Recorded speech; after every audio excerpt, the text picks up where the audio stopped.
पर जी और air strike से आपको बता दें कि क्षेत्रीय तनाव जो है चरम पर दिख रहा है। संघर्ष से जो मानवीय संकट है वो बढ़ता हुआ नजर आ रहा है। तो आखिरकार बेका घाटी को क्यों निशाना बनाया गया ये आपने समझा। इस हमले के बाद आपको यह भी बता दें कि लेबनान सरकार ने कड़ी प्रतिक्रिया दे दी है। जी हां, बेरूत ने इसे संप्रभुता का खुला उल्लंघन बताया। संयुक्त राष्ट्र से हस्तक्षेप की अपील की गई। दूसरी ओर अंतर्राष्ट्रीय समुदाय संयम बरतने की अपील कर रहा है। यूरोपीय संघ ने चेताया कि हालात नियंत्रण से बाहर जा सकते हैं। आपको बता दें कि विशेषज्ञ मानते हैं कि यह टकराव बड़े युद्ध का संकेत हो सकता है। हजारों लोग डर के कारण अपने घर छोड़ने पर मजबूर हो रहे हैं। नया शरणार्थी संकट खड़ा होने की आशंका बढ़ गई है। युद्ध की आग सिर्फ सीमाओं तक सीमित नहीं रही, इसका असर राजनीति, अर्थव्यवस्था और मानवता पर पड़ता है। इधर ईरान अंदरूनी असंतोष और विरोध प्रदर्शन से जूझ रहा है। उधर उसका सबसे मजबूत मोहरा हिजबुल्लाह लगातार कमजोर पड़ रहा है। यह खमेनेई के क्षेत्रीय प्रभाव के लिए बड़ा झटका माना जा रहा है।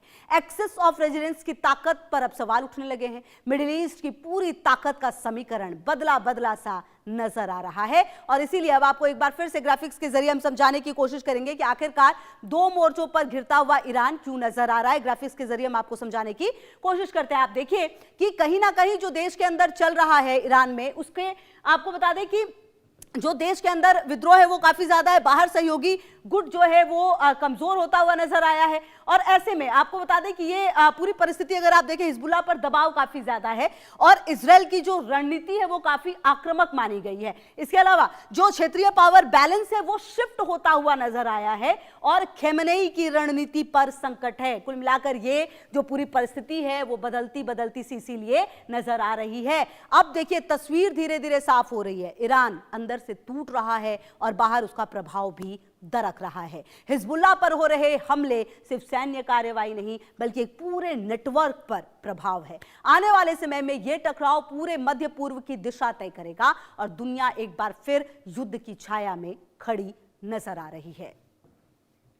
तो कुल मिलाकर अब देखना यह है कि आने वाले समय में क्या ईरान की धरती जिसका इस्तेमाल लगातार हिजबुल्लाह, हुती, हमास जैसे आतंकवादियों के लिए किया गया, क्या वो अब साथ देने के लिए सामने आएंगे, खुलकर साथ देंगे, खुलकर लड़ाई में साथ आएंगे। क्योंकि कहीं ना कहीं इजराइल लगातार तमाम आतंकवादी गुटों को खत्म करने की कोशिश करते रहा है। और चलिए आगे बढ़ते हुए बात अब कर लेते हैं ड्रैगन की, जो सागर में आग से खेल रहा है। जी हां, चीन सागर में ड्रैगन आग से खेल रहा है और दुनिया सांस रोककर देख रही है। वेनेजुएला में अमेरिका के सामने चारों खाने छित होने के बाद भी बीजिंग की हेकड़ी खत्म नहीं हुई। अब वही आक्रामकता ताइवान के दरवाजे तक पहुंच चुकी है। जी हां, आपको बताएं 34 लड़ाकू विमान और 11 युद्धपोत, ये महज अभ्यास नहीं बल्कि खुला शक्ति प्रदर्शन है। सवाल साफ है, क्या ड्रैगन जंग का रास्ता चुन सकता है? जी हां, चुन चुका है क्या ये रास्ता? ये भी अपने आप में बड़ा सवाल है क्योंकि जिस तरह की परिस्थितियां बदलती हुई नजर आ रही है,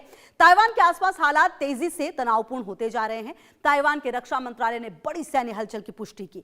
पीपल्स लिबरेशन आर्मी के 34 लड़ाकू विमान इलाके में देखे गए। पीएलए नेवी के 11 युद्धपोत भी तैनात पाए गए।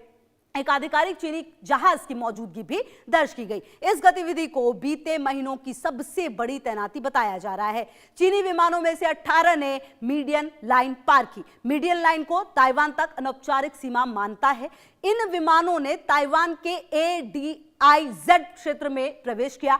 ताइपे प्रशासन ने इसे खुली उकसावे की कार्रवाई बता दिया है। उत्तर से लेकर दक्षिण पश्चिम तक गतिविधियां दर्ज की गई। रडार और इलेक्ट्रॉनिक्स निगरानी से हर मूवमेंट पर नजर रखी गई। ताइवान की वायुसेना तुरंत अलर्ट मोड पर आ गई। नौसेना ने भी जहाजों की तैनाती बढ़ा दी है, जवाबी कार्रवाई बढ़ा दी है। पूरे क्षेत्र में युद्ध जैसी सतर्कता देखने को मिल रही है। अब आपको ग्राफिक्स के जरिए हम समझाने की कोशिश करते हैं कि आखिरकार क्यों आग से खेलता हुआ नजर आ रहा है, यह भी आपको बताएंगे। फिलहाल आपको यह बता दें कि चीन ताइवान को अपने क्षेत्र का हिस्सा मानता है। ताइवान खुद को स्वतंत्र और लोकतांत्रिक देश बताता है। यही मूल विवाद दशकों से तनाव की जड़ बना हुआ है।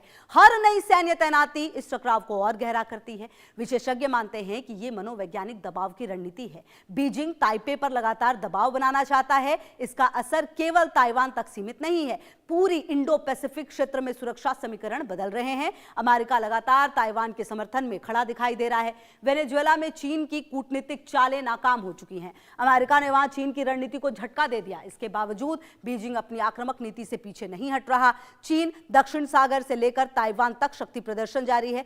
ये वैश्विक टकराव के संकेत भी माने जा रहे हैं। दुनिया एक बार फिर नए शीत युद्ध के मुहाने पर खड़ी नजर आ रही है।